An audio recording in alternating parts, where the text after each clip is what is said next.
Welcome back to Regional Championship 8 here at Sydney, Australia. I'm Jim Dowling, Lee Hong Nguyen. Hello. Welcome back for another round. We've got two more undefeated players. A matchup we haven't seen yet today. Let's head down to the table. I'm excited.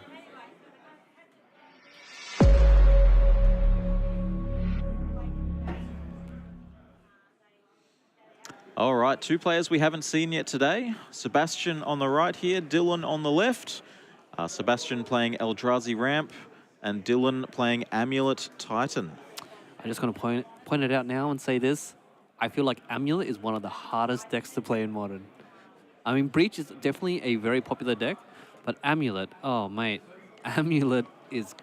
There's just so many lines, and you can see some popular streamers like Canister playing this. It is so crazy complicated. Actually, yeah. I have one little correction to make. Oh, sorry. Sebastian is playing Grinding Breach. Grinding Breach. Okay, Yeah, you thought you could get away from Breach. Not today, no, sir. I was like, am I going to see an Amulet matchup? There is Amulet. Oh, there is but Amulet. It's You're against right. Breach. Amulet versus Breach. All right. Well, I'm so excited because I love watching Amulet. It's just the triggers, the lines. It is really fun. It's very elegant when you see a player who knows what they're doing with an Amulet Titan list. You know, the way that all of the different pieces interact and play with each other. It's not straightforward and simple. It's a nice little dance. Right. And like, if you look at the deck as a shell, it's basically mono green. You know, but they have all the colors from Dryad. They have all the, all the different things like Teleria West and all that stuff. It is a really elegant combo deck. And it's sort of, honestly, it's a big player in the metagame. It's one that we haven't managed to feature yet today, but we figured we'll sneak in just with an undefeated player. You know, nothing too crazy. Alrighty. So yeah, and Grinding Breach. It's Grinding Station, Grinding Breach. I'm assuming one deck that's quite popular in the meta today. This is our third round in a row featuring Breach. I have to tell you, there is 4 undefeated players in the room today. One of them currently, well, we can see 2 of them on stream right now, a Titan player and a Breach player. The other undefeated table at table 1 is Breach versus Breach. So that's a lot of Breach. So we have 3 undefeated Breach players and 1 undefeated Titan player. Looks like they're getting ready to draw their opening 7s here. Mate, we just messed up on the seating here. We have the Valakut playmat under the Breach player, the Breach player. But it's okay. We have little miniature animals to all adore. How cute was Bloomburrow? I love that It was set. so good. Yeah. All the cute little critters, all the little tiny David and Goliath. Yep. And I love this sort of, it almost looks like a diorama Valakut here. Yeah, I like the artwork style. Alrighty, so I think one interesting thing I can see here in the deck list is that they are playing Grape Shot. I didn't see that in the last round, and Jace in the main. Grape Shot in the main. Wow, okay. Yeah, he's looking to just do the thing. Yeah, so Grape Shot. Sebastian, a slightly different list here. You do see, yeah, the Grape Shot, the Jace, and even a main deck stock up. Obviously, different win conditions, good for different matchups, and Sebastian's made his choices. I mean, he's 5-0, and he has stock up in his deck, which is one of my favorite cards in the most recent set. What are your thoughts about Aether Drift? Do you think it affected Modern? Aether Drift has some of the coolest flavor I've seen in a long time. I loved, I was watching a limited event a couple of weeks ago and seeing a shark pirate and reading the flavor text on that. That was very cool.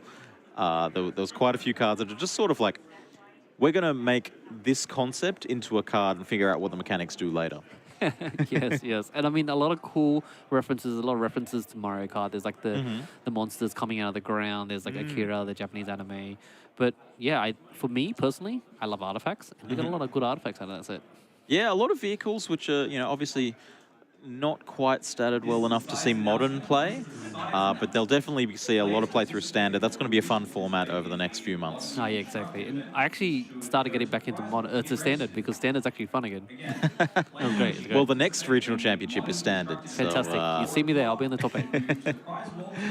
All right, it looks like Dylan's keeping a 6 here. I can see a Scape Shift in hand. I can't see much else. Sebastian leading us off with a shocked Steam Vents into a Tameo. Wait, since when did they play Scape Shift? It's been in and out. It's good with the creature. What's the name of the creature? Aftermath analyst. Right. Sort of throw all the lands away, get your Valakut's, and then get all your lands back with the analyst. Gotcha. I mean, Scapefield also just works with Valakut, right? And Dryad. If you Yeah. have the AB combo of Yeah, 7 exactly. lands, you can just kill them with lethal. But yeah, that's 3 scape shifts in the main. That's quite... You're committing. You're very committing for quite aggressively there. So Sebastian here, turn 1 Shockland, turn 2 Fetchland Shockland, down to 15 already. Turn 1 with the Tameo and turn 2 with a Haywire Might. Wow. I mean, when I did not see a turn 1 from the Amulet player and then turn 2 Haywire Might, that is brutal. Call this card a Haymaker Might in a second here. Wow. Immediately just, let's just get rid of your land drop. On turn 2, on the play. It's quite a start here. Looks like the players are discussing something at the table. We may come back into the booth here and have another look at our undefeated players here.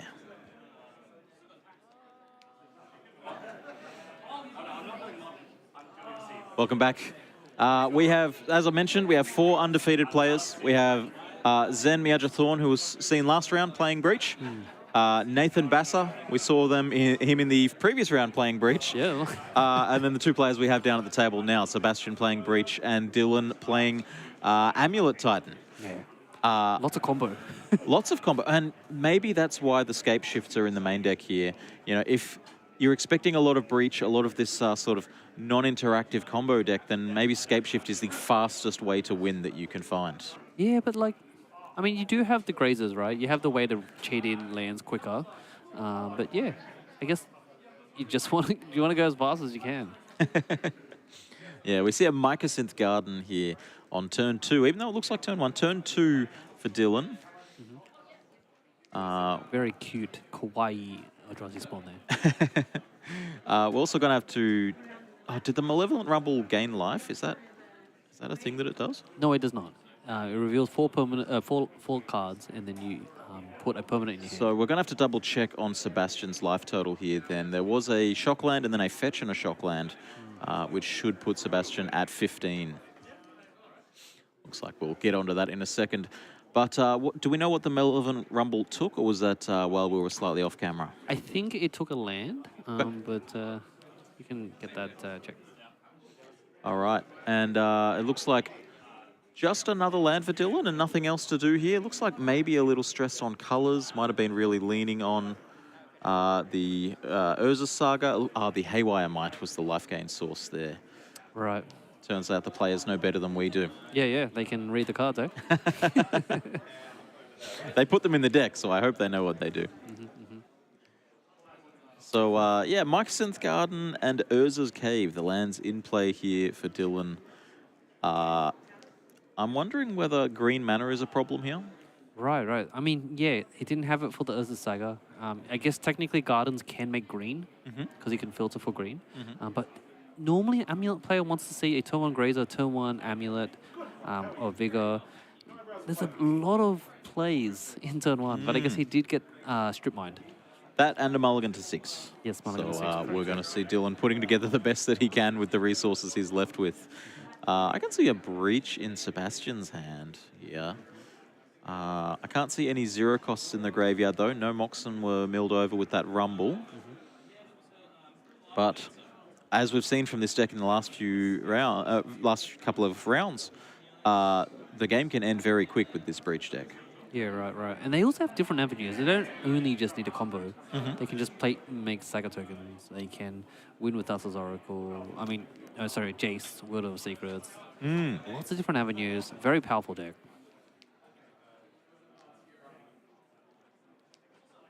Is the red mostly just removal and for Breach, right?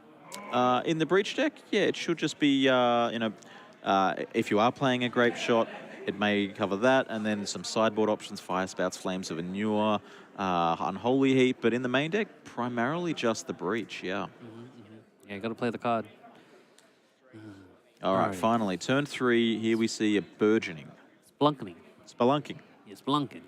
Yeah. Burgeoning's a way older card. Way worse as well. Nowhere near as good. But he got spell pierced. Unfortunately, yeah, that's how the breach deck rolls, all right? It just has so much interaction and then consistency with the cards that you can get. It really bites when your Urza Saga just gets removed on turn 2, Yeah. exiled as well.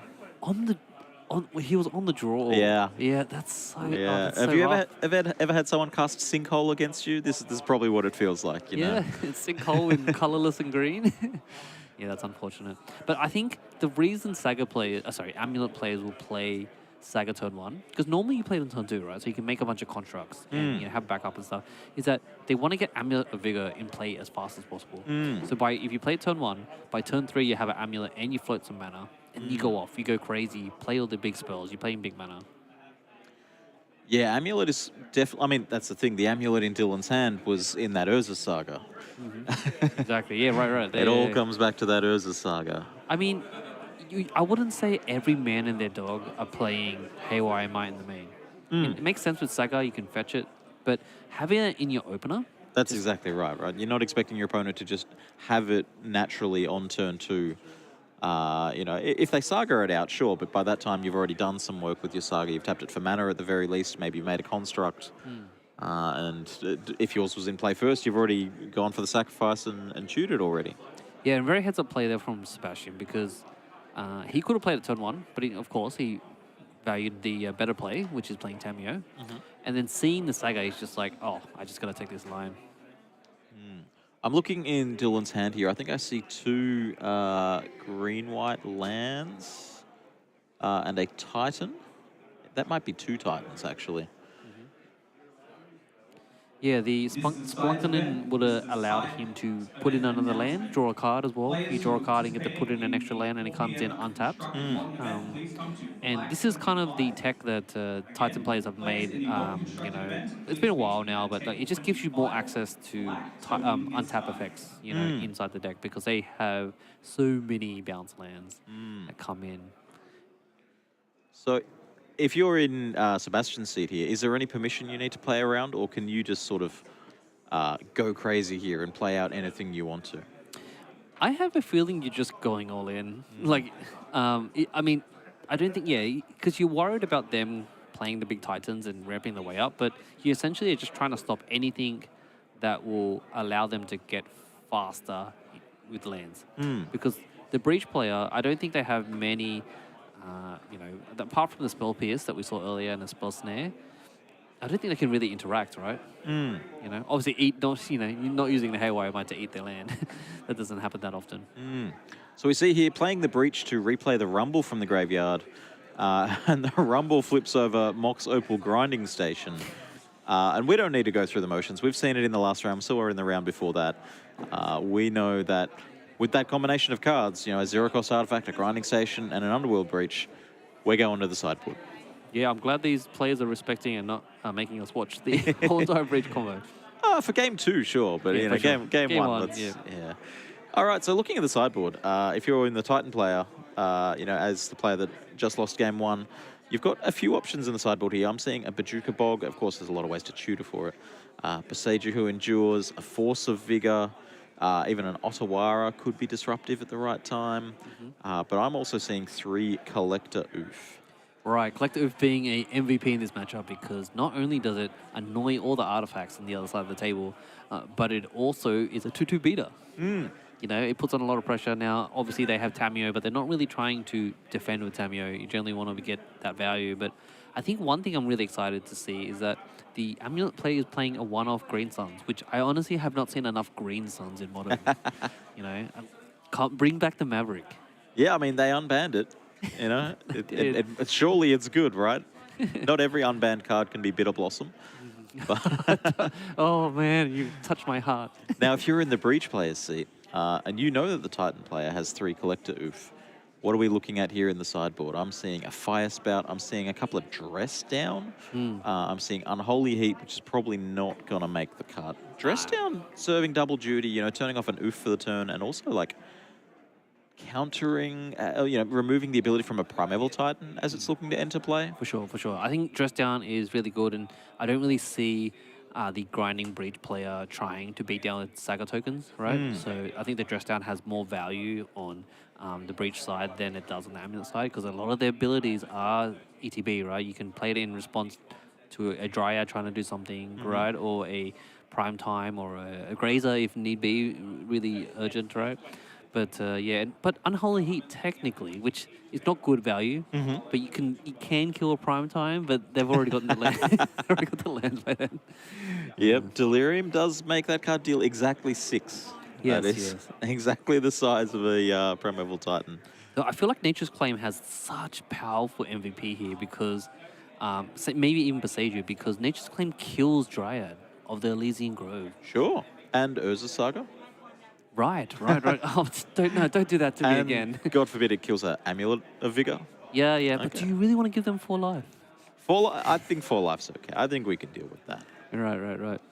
Interesting sideboard choices here because the Grinding Breach player is playing a lot of one-offs. We have, Stock Up, Swan Song, Flame, Fire Spouts, one Beseiju, lots of like single one-offs, but it seems like the deck in general for a main deck, he already has some sideboard answers in his main deck already, like Haywire Might, Jace Widow of Secrets.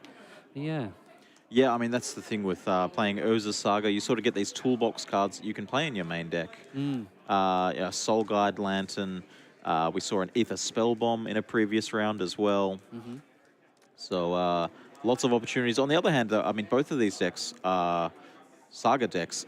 And on the other hand, the Titan player is just all in. No, my Saga goes and gets Amulet of Vigor. Nothing else, please. That's the only thing for me. I mean, maybe an Expedition map, but no. We'll go get an Amulet of Vigor. I think that's actually what launched the Amulet of Vigor deck into like a tier 1.5. Maybe sometimes it straddles between tier 1 and tier 2 because with the printing of Urza Saga, it lets you get Amulet. You have 8 chances of having it in your open hand. And Yeah. going turn 1 Saga into turn 3 Amulet of Vigor with a mana floating, it just, you have so many options to do your plan. Yeah, it's interesting because Saga doesn't tutor on turn 1 or turn 2. It tutors on turn 3, and sometimes that's not fast enough. But for the Titan players, it seems like that's exactly the right timing. That's sort of when they're ready to go off, when they've got enough other resources in play and other lands in play to make their way to 6 mana. Yeah, now, the thing though, let's say Dylan didn't get his land destroyed by the Haywire Might, right? And he was able to get the Amulet in play turn 3. Let's say it was on the play, for example. I don't know, right? Then, yes, he can probably play a really fast, Dryad into Prime Time, the Primeval Titan or something. But even that, yeah, he's going to combo off, he's going to get a lot of value. Whether the opponent is dead yet, I don't know. I'm not sure. Like, maybe they can chain it off. But the Breach player also has a fast plan. And the crazy thing, the reason Breach is so strong is it has interaction along with, while Amulet player, they're just trying to do their thing. Yeah, and the Breach interaction being accessible even halfway through comboing off, once they start comboing off, then they will finish comboing off with Swan Song in their graveyard, with this Spell Pierce to Spell Snare. There's a reason they only play one copy of each of these, because they don't need multiple. As soon as it's in their graveyard, they've got it. Yeah, and Rumble seems like much like I think people initially underrated Rumble, right? Malevolent Rumble, because yes, you put the cards in your graveyard, but because of that, you get access to it later because there are other cards that interact with it. Yeah, I mean, it's no secret that sometimes the graveyard can be just treated as a second hand for some of these Magic decks. And this Breach deck is no exception. Both players here going down to 6, not happy with their 7. Let's see if we can catch a glimpse of some 6s here. I see Grinding Station, I see some lands. I see not much else. So if you had a choice and you were at either seat of this table, what would you be playing? I would prefer, like for my style, I prefer Amulet Titan. For this tournament with these decks right here, I would be playing the Breach. Yeah, I think we're on opposite ends of the table there because I know Breach is good, but I'll just still be playing Titan. I'll be trying to learn. I love me some big mana. Looks like both players happy with their 6, or at least Dylan happy with the 6. Yep, Sebastian as well. Will we see a turn 1 Amulet? No. Forest go. All right. What have we Nice. got here from Sebastian then? Nice forest, very Japanese. Sebastian keeping those cards very close to his chest, not really giving us a glimpse of much. We see Steam Vents Tamio. Is this the same game? Are we watching a rerun? This is just a time walk. Time walk. We're just watching the last round. Oh, okay. No, we don't have Sagas getting blown up anymore. That's true. That's true. We've got a Beseiju and a Whoa. Collector Oof. Collector Oof has entered the battlefield with Turn 2 on the the blue play. player being tapped out. Yeah, I mean, it's going to get in play. We did see a couple of answers to it potentially in the deck list. Even as simple as just play a land, play a Mox, play a Grape Shot at this Collector Oof. Normally, you'd be hesitant to sort of spend your kill condition on a card like that, but this Breach deck is happy to play that from the graveyard. It's no worries. Sometimes you just got to do what you got to do, right? And I mean, the Tamio still gets to attack over. Flying, get a clue. Yeah, you can't crack the clue, but you get a clue. It's like, I found something, but it does nothing. It will grow the constructs. It's a null rod. Yep. Okay, what else can we see in hand here? I see one of the sort of blueprinty cards from MH2, I believe, in Sebastian's hand there. I'm sure Breach has many ways of, preordain, whatever. Like, they have many ways to flip the Tamio anyway. I see Emery, I see Grinding Station, I see Mox Opal. So it appears that maybe this Oof is doing a lot of work. If there's a Grinding Station and a Mox Opal in hand, this Clue in play, an Emery in hand, you know, this Oof is just going to sit there and really put a spanner in the works. Yeah, for sure, for sure. And I think a lot of people have, collectively said this card is annoying in many formats. But yeah, the Oof still stands in its place, and it definitely has its purpose. So I love and hate it as well. It looks like that Modern Horizons 2 card that I can see there is a Dress Down, which could be an option to sort of end of turn, play this turn off the Oof for a turn. Could be a line in the future. Yep. Instead, we're seeing Haywire Might Emery. Of course, that Haywire Might doesn't have the ability to sacrifice itself. And this Emery milled over Tamio, Unholy Heat, I believe a second Emery, and something. Have you noticed a lot of these feature match games? We don't care about the life total. Everyone's like, we tried to put some Demir Frog Tide on here. Yep. It's just like, no one cares about the life total. Well, that's right. The when you're playing against Scape Shift or Amulet Titan, but I guess Scape Shift primarily, your life total is either 18 or it doesn't matter. You know, if it's above 18, you're good, and if it's below, then everything below 18 is just 18. Yeah, exactly. It's like, it's either close to 20, like I've just started the game, or I'm dead. Sink into Stupor was the fourth card milled there as well, that we can see. So Sebastian drawn here. Yeah, so Dylan was able to play an extra land. So he was playing the Echoing Deeps there, and then he played the bounce land and bounced the Beseiju, which is somewhat important because Beseiju is, it's a land, but it's also a spell to destroy a artifact or an enchantment. So Dylan getting a bit of value there off the bounce lands, and I'm sure that's how they constructed their deck, right? Yeah, I mean, that's, these bounce lands are a high risk, high reward. They always have been. In the fact that, if your opponent has any way to remove them, a Ghost Court or a Vindicate, perhaps, you're losing sort of 2 land drops at the price of 1. Vindicate. I haven't seen them. I know they play Vindicate in Black, White, Blink, you know. Yeah, that, right? that's right. That's why I'm mentioning it. Maybe we'll feature some in the next couple of rounders. None on our undefeated tables, but they're in the room. Don't you worry about that. Oh yeah, we haven't featured the Black White yet, have we? No, not yet. Yeah. I actually got vindicated on the week on last week, so I was just like, vindicate.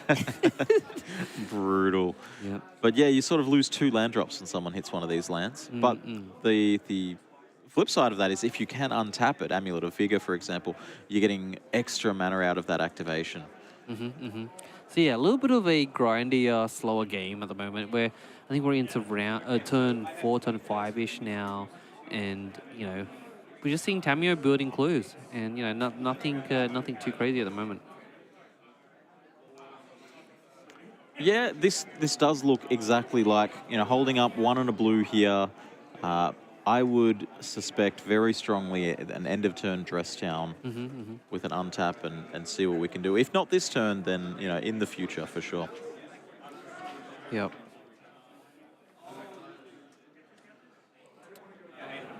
Dylan in the tank a little bit here. Has access to a fair bit of mana in play.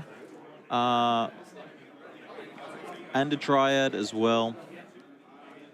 Certainly not far from casting a Titan if there is one lurking in hand. Yeah, just play. You can tap 4. Yeah, but there's no Amulet. Like, the deck is called Amulet, and I don't see an Amulet yet. It's so awkward as well because if he plays a Saga, I guess he could play 2 lands here and just like slam a Prime Time. I mean, you're not worried about a negate, right? I mean, they've also seen deck lists, so he can just like remove. Oh, okay, there you go. 2 lands, tap for 6. Forest Beseiju. Forest. Turn them all sideways. There Primeval Titan. Slam a Prime Time. That's exactly what I was thinking. All Although he's right. just gonna slam one, right? Now with no Amulet in play, if you have a dress down, are you blowing it here, or are you waiting for the end of turn to sort of try and get more value out of it? I think you have to cast it now because you don't want him to go get 2 Valakuts and just like do 12 damage. I think there's only one Valakut in the deck one here. Valakut. Yeah, Yep, one yep. in the main. Okay. None in the sideboard. You can get. I mean, he doesn't have haste, so you get a Valakut and potentially, I don't know, you get a Vesuva later. I don't know. Okay, you're right. So the dress down has played. The Primetime has not been able to search for a land, so they're all just vanilla creatures. Everyone's a vanilla. So Sebastian must have a different answer in mind to the collective. Because he did it in response, which means that the effect has worn off now, right? Exactly right. Yeah, if you were to play it in the end step, you get it till the next end step. But right now, playing it in your opponent's main phase, you're only getting it until their end step. I think I saw a Jace, Wielder of Mysteries, in Sebastian's hand there, alongside a Mox Opal. I guess he's struggling to be able to cast the Jace, right? You need three blue. Okay, we attack with Tameo. We get a clue. We're tapping for 3. If we could crack these clues, we could gain access to this Unholy Heat in the graveyard. How so? Through the transforming the Tameo. You see. Right, yeah, flip the Tameo, minus it. I mean, right now he's trying to cast Flames of Anor on the collective.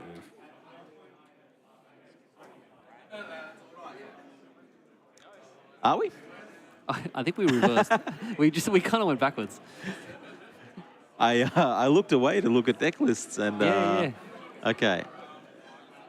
What is happening? How is Jace getting targeting as well? Okay, he's decided to change his mind and kill the Dryad. So Flame of Anua, dealing 5 damage to target creature and drawing 2 cards there, as we saw from Sebastian. And that drawing 2 cards does transform the Tameo, which does give us access in the future to the tick down ability to get this Unholy Heat back. If this Tameo survives, if Sebastian survives. But he needs an extra mana, right? But I guess he can get it back. Next turn. Next turn. If he survives. Leaving your opponent with a Primeval Titan and hoping to get another turn is a bold play here, but let's see how it pans out. Primeval Titan is banned in Commander, right? Yeah. Not for any reason relevant to this match. It causes this bad feel of how many times can you copy the Primeval Titan before it dies, you know? Right, Even right. if it's not yours. Yeah, that's true. Yeah, there's too much chaos. All right, an untap here from Dylan. You got to untap with a Primeval Titan in play. You've got to feel good about that, right? Oh, for sure. This is what we dream for. It's a red and it's a 6. So 6 has reach, can block the Tameo that doesn't exist anymore, and they can discard a land and recast a creature and permanent from the graveyard. So 6 has got a really good ability to be able to give your graveyard flashback, essentially, for permanent spells. So Amulet definitely loves this card, because they have a lot of lands. Because when 6 attacks, they get to mill 3 cards, and you return a land. So you are just like, you have to, I think Breach has like 28 lands or something ridiculous. Yeah, a lot of land. When you have access to cards like Teleria West, and as well as Otawara and Beseiju, you can really inflate your land count without really inflating your land count, you know?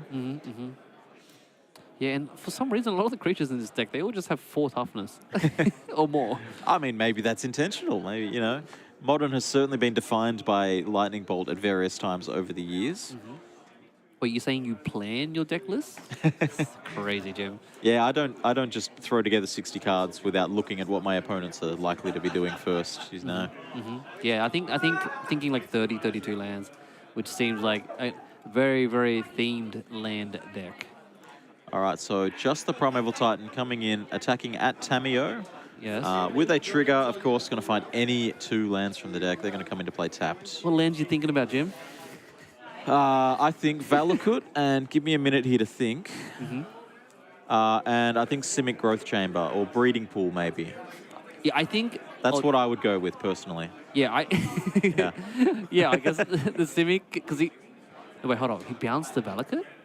No. You get it. You get it first. You bounce another land. The trigger happens. Correct. And then you just replay a land. Yes, you've got exactly enough mountains in play. Of course, all of the lands being mountains due to this Triad of the Elysian Grove. Yep. And with 6, can you remind me? Does 6, you discard a land and then you mill cards. You only get the cards from what you mill, right? You don't get to pull any land from your graveyard. Yeah, so when it attacks, you mill 3 and you get a land from those 3 cards only back. You I'll be broken. You just got any land, right? Can't grab any of them. Resolving the damage here, of course, Tamio shrinking the creature as it attacks, but not enough to matter. Do you think it's right to kill the Tamio there? Or you're not attacking face, right? Probably not. The thing is, when you're getting this Valakut in play, an attack next turn is going to put more Valakut triggers on the stack. So your opponent attacking your opponent from 12 down to what would it have been? It would have been 5 minus any blockers down to 6. Yeah, down to 6. Maybe it's relevant, honestly. Valakut 2 triggers. I mean, you just shoot the face, right? Oh, but then they can gain 2 life from the Haywire. Not with an oof in play. Oh, you're right. No, but when it dies, When it dies. you get 2 life. True. Yeah. When Yeah. it blocks. Yeah. Yeah, when it blocks. Yeah. So I guess it's not lethal. You mean because like if you could just kill, cause a lot of times they just attack and kill, right? It certainly wouldn't have been lethal that turn. And I think that anything that they set up for the next turn, like this next turn, if they get to attack again, it's almost certainly lethal.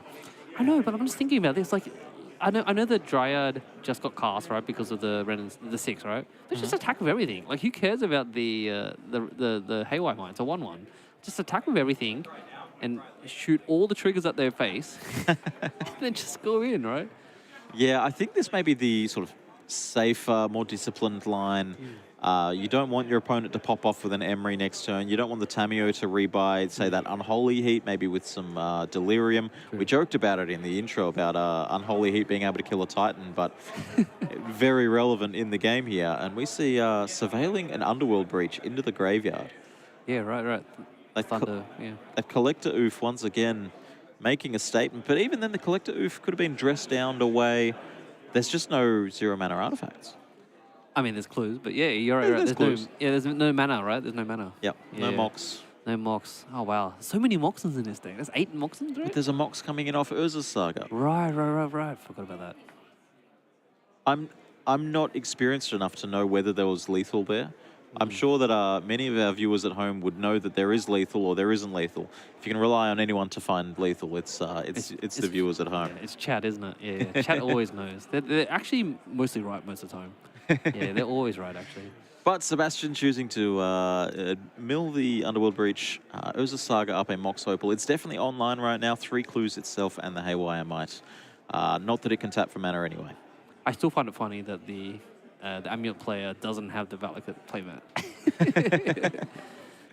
Maybe that's the advantage, you know? You've got Valakut Walk or something like that going on. Oh, Valakut Walk, like non-basic land walk. Yep. Yeah, I love it. So looking in the hand here, I think I see another Mox Opal in hand for Sebastian alongside that Jace. And a red card that may be a Breach or maybe the second Unholy Heat in from the sideboard. Yeah, they definitely need to be conscious of time here since they've got 17, just under 18 minutes left. And if the Amulet player really wants to win, they need to win both games. That's true. That's true. And if I was in the Amulet player's seat, I'd be sitting there just bouncing my leg, waiting. Come on, have you got something? Like, am I dead? If I'm dead, I want to go get food. If I'm not, then I want to get into game 3, you know? I mean, both players are 5-0, so they're doing pretty well here. That's right. Spending the one colorless floated from the Urza Saga, we see an Underworld Breach from hand. Okay, so Oh, that's why alright. the Underworld Breach was milled. Yeah, gotcha. What does this do? What does it do? So you can technically cast an Emery, get that You can back. cast Emery, you could cast The Unholy Heat. Dress Down. Oh, Unholy Heat would be a much better answer. You're entirely right. Kill the Oof first. Okay. That guy's been annoying, right? And Because you then- want to turn on your Mox, but your Mox is still online. Yeah. And then with the second Mox Opal in hand, if you find a grinding station, that could be it, right? do the thing. Surely? Well, he needs a land, right? Because you need to heat the... Oh, no, you don't need a land, technically. You just heat the... Oh, he's casting Emery first. Interesting. Okay, I thought you just killed that Collector Oof first. Because you want to turn on your Mox then. I guess he wants to mill more? Yeah, might as well, right? It's kind of free-ish. 'Cause we don't know his hand, so... Get the information before you commit to other things. We see a Mox Amber, Mox Amber there. Unholy Heat, Mox Amber, Lightning Bolt. Well, 2 Mox Ambers means that you can still play the Heat, right? You just play the Mox Amber twice. Get blue mana twice. So you can heat... you don't need the Ambers, though, because you have access to the Opal in hand as well. True, yeah. Oh, we know that he has an open hand. Yeah. Gotcha. I'm curious to see where this goes, and there's a lightning he has a bolt lightning as bolt. He well. doesn't even That need was the breach. in the graveyard, yeah. Yeah. Oh, was that in the graveyard? Yeah, from the Emery. Gotcha. 2 Ambers, an Unholy Heat, and a lightning bolt. Gotcha, yep. Sort of all of the tools there, all of the choices. I'm not sure this is true. I think I heard it as a rumor. But I think one of the content creators, one of the pro players said that Breach potentially had Escape first. Really? Yeah, then they took it away in R&D. Okay, that would... But it was like 5 mana. That'd be I mean, obviously a very different card to analyze. But gee, that would be some inevitability, similar to like Past in Flames, I guess, in that point. With, you know, you can cast it up front and then you can escape it back later. I mean, think about the flavor, right? You like get to open the doors to the gateway of hell, like through the graveyard. What do you think about this this token here that's been put onto the battlefield by Sebastian? Just bubble trigger. I love it. As a caster, this is great. This is very visual. You know, no one's going to be wondering what the drawing a card is on the next turn. Yeah, it's actually one of Magic's biggest mysteries. Why did they draw a card on Yep. upkeep? And in a deck that could be, you know, you could be recasting this bauble 2, 3, 4 times in a turn. Put dice. Exactly. Having the ability to track how many bauble triggers you have in the next turn could be. How many will Very you have? How much? What is the desired amount? Well, it's not going to be infinite because we don't have a grinding station or anything like that to really go deep on the graveyard here. There is only a measly, what, 12 cards in the graveyard right now, something along those lines. So we may only be drawing 4 cards. Only 4? Only. Oh, For 0 mana. I wish there was more. And we see the Unholy Heat here potentially being flashed back. So the Mox Opal tap for mana, another Mox Opal played from hand. An Unholy Heat. Do need to delve here. Sorry, not delve. It's delve, right? Delve 3 cards away here. Yeah. It's like, yeah. And Sebastian being very careful to make sure that he leaves Delirium in his graveyard after the delve. Very important to make sure that this Unholy Heat does 6 rather than dealing 2. Right, because he wants to have it turned on to kill the prime time, right? That's right. There we go. And oh, that's the 6, sorry. Another Unholy Heat on the 6. So much value. It's as if the graveyard is the second hand. Yeah, this is a sort of quote-unquote fair Underworld breach, you know? It's not the most common way to play the card. Obviously, most of the time you cast this card, red and 1, and your opponent concedes, or you play a few more game actions and then your opponent concedes. But just going with, you know, 3 removal spells and a bauble or 2 seems entirely fine. I know Breach is an enchantment, but it's very reminiscent of Lurrus. I mean, I think it's more inspired by cards like Yawgmoth's Will than Lurrus specifically. But, Right. But I've been versing a lot of Lurrus lately, and just getting so much value from the graveyard is so annoying because you're just on the other side of the table watching them and just going, okay. I mean, it is relatively easy to hate out at the graveyard, though. You know, that's got to be one of the most hateable zones on the game, to be sure. All right, we see a second Mishra's Bauble trigger here. You need 3 cards. In That it, no, that mate. Can't be cast. yeah. It was trying to recast it with Emery, but that Emery has summoning sickness. Of course, they did catch that. Oh, And, right. Yeah. Sorry. Yeah. can't get anything by Dylan. Dylan's like, nah. I think Dylan just drew an Amulet of Vigor. That's a good card, right? Oh, mate. Name a deck after it. You'll be really cool though if he has a landscape shift. Yeah, Just straight up, I'm gonna kill that'd be you. cool. Even just a Titan here would be. I mean, especially with an Amulet in hand, a Titan would presumably be right, very close to lethal. But no, just attacking with the Dryad. Attacking with the 2. Oh, I love it. Block. He's ready to block. And Oh, the wait. Collector Roof's gone, so this Haywire Might can just... Well, if he had a green up, he could have exiled it. That's true, that's true. But No, you're right. Doesn't have green. Doesn't have green. Interesting. Could possibly have, depending on... could have replaced one of the cards from the graveyard that was cast, Sebastian, here, with the Mox Opal to keep up that green. I love the cheeky attack though. Like, Mr. Song here, she's like, I'm going to attack. Yeah. You figure this out. Is it a bluff? Have I got something? He's like, nothing changes if you block or not block. Oh, wow, okay. Well, I mean, it does though, right? Going to 9 when your opponent has a Valakut? I mean, for the Amulet player, right? They're just like, I'm going to attack or not attack. I don't care. Oh, of course, yeah. All right, Amulet for Dylan and then pass. All right, so giving the turn back to the grinding station player is very scary. Yes, but Sebastian, you know that at least 2 breaches are gone. There was the one in the graveyard now and the one that was milled on that turn. And all of the food for the breach is gone. So Sebastian needs to find a way to sort of stock up and find some more resources. As we look at 5 cards here, taking 2 of them. You said before that we compared this card to like a dig through time. It is so good. It is ridiculously good. It is so strong. Like, he got to just get 2 cards for 3 mana in a deck where he's most likely being able to cast everything. So I've certainly cast my share of divination-esque cards in the past. You know, 3 mana, get 2 cards in some variety. yeah, you're right. So chat has just mentioned that he can't exile. Haywire Might cannot exile a creature. It's a non-creature. Oh, yeah, so okay. This is the first time live on cast I would ever make a mistake.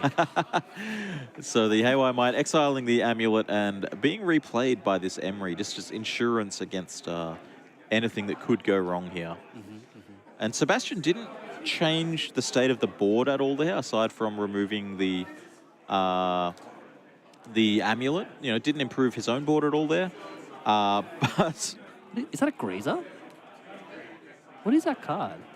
Oh, these are Explores. yeah. Yeah, okay. I was like, I don't recognize his artwork. Why is it, like, in the battlefield? Okay, these are Explores. Okay, because he's Yeah. tapping the jewel lands. That's right. The soul land, sorry. So they'll be moved over to the graveyard at some point. Yeah, right. It's just hanging out. And getting in for another 2. Why not, hey? Why not? It worked last turn. That's what I was saying, actually, is Sebastian's board state didn't change. So if the attack worked last time, surely it'll work this time. Yeah, right. I mean, the day that the Emery starts attacking, then you're in trouble, mate. These 2 Explores sort of lingering, you know, adding we're joking devotion. about them being in the battlefield, but that may be to track that their effects are available. Ah, that makes sense. And that would have been scary, you know, right? 2 extra land plays, your opponent has a Valakut in play. Yeah, right. He didn't draw any extra lands, though. I think it would have slammed those lands if he had them. Yeah, it looks like the 2 damage should have come across there, putting Sebastian to 9. And I think Dylan here, like, having a little sneaky peek of his hand, I saw a Besaju. So it seems like he's going to, like, play it safe and go, I'm just going to hold up this Besaju forever. Sure. Is that good enough? Well, I think I think it's an uncounterable disenchant. Wait, okay. Do you use naturalize or do you use disenchant? What is the terminology you use? I'm a blue-white mage. I use disenchant. Yeah, nice. Okay. And disartifact as well. Oh, so you're blue white mage. I actually heard of something recently. It's called the stack. Yeah, I love that. Yeah, that's my favorite zone. Yeah, still learning about it. All right, Collector Oof. Getting shuffled back to the top of the graveyard for some reason. Okay. Yeah, and I think they're really going deep on this. We've got 7 minutes on the clock here. Still in game 2, and they're trying to decide What are we doing here? I can't believe there's still 3 clues there. Yeah, those have been in place since turn 2, 3, and 4. Yeah, right. I was like, they're all just hanging out. Completely untouched. We're tapping for Metalcraft. He's like, okay.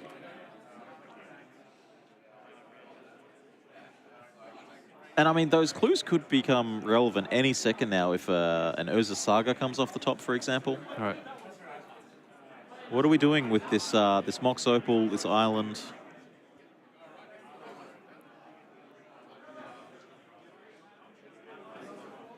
Sebastian slowing the roll here a little bit. Grinding station. Yeah, all right. So we have a grinding station on the stack. And perhaps sacrificing the Mox Opal? Yeah, all right, okay. So, all right, he's going ahead and he's going to go ahead and start fielding the graveyard here. And, yep, going to untap here. I mean, he has a bunch of clues to be able to sack as well with the grinding station if he needs extra fodder for artifacts. But, yeah, definitely trying to field the graveyard again since he had used most of it earlier in the game here. Okay, so Emery's going to go ahead and flash back this Mock Opal that he had already sacked to the grinding station. And actually, I just realized it's a cool synergy. You can actually sack the Haywire Might in a pinch. Yeah, and that could gain 2 life, right? Yeah, Haywire right. Might just gains the life when it dies. It doesn't need to activate its own ability here. Okay, so another activation here, sacking the Mox Opal, probably floating some mana, I assume.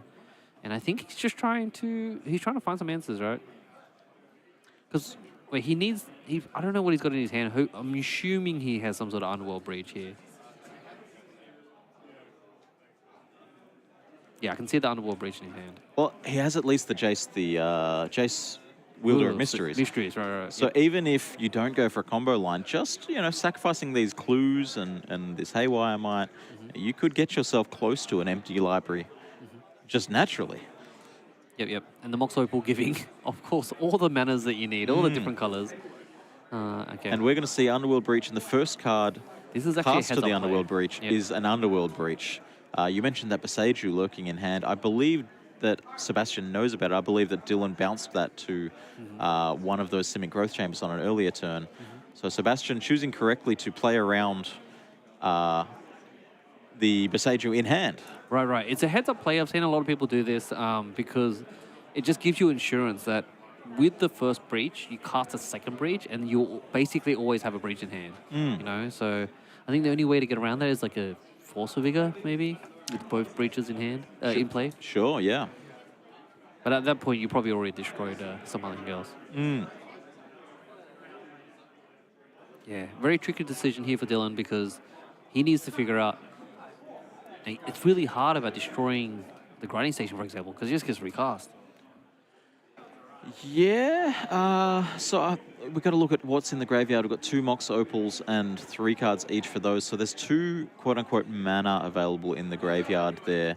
So if you did destroy this grinding station, you're right, it could be recast, but it'd cost the whole maybe it couldn't be recast, right? Well, yeah, now thinking about it, right, you have to... Wow. What's happening? Boseiju targeting the grinding station sacrificing a clue to put more fodder in the graveyard. Right. To be able to cast the Mox Opals. And now you're entirely right. Yeah, those 2 Mox Opals can be cast. That grinding station can be cast. Even getting a basic on the way out from this Boseiju. Oh, right.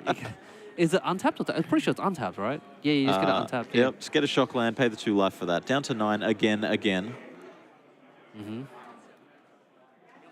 They may be down to 7. I believe there was 2 damage that came across earlier that was marked on their life pad rather than on our overlay.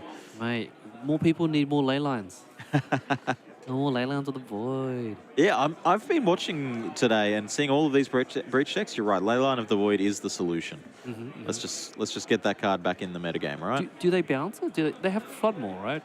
How do they get rid of a ley line? I mean, they would adapt and find ways to, Nature's Claim or something along those lines. Nature's Claim, yep. But forcing them to adapt in that manner is better than sitting there and relying on interaction that has been proven to not work. Exactly, yeah, right. I did have a friend playing earlier that's doing pretty well. Yeah, he just has 4 ley lines. He's just like, I'm just going to ignore him. Just 4 ley lines. And he has plays counter spells as well, so He's going to protect the ley line if need be. We may see the writing on the wall here. The Mox Opal cast from the graveyard. The grinding station sure to follow soon after. Is this where we get Haywire Might to attack for 1? For the rub-ins? Yeah.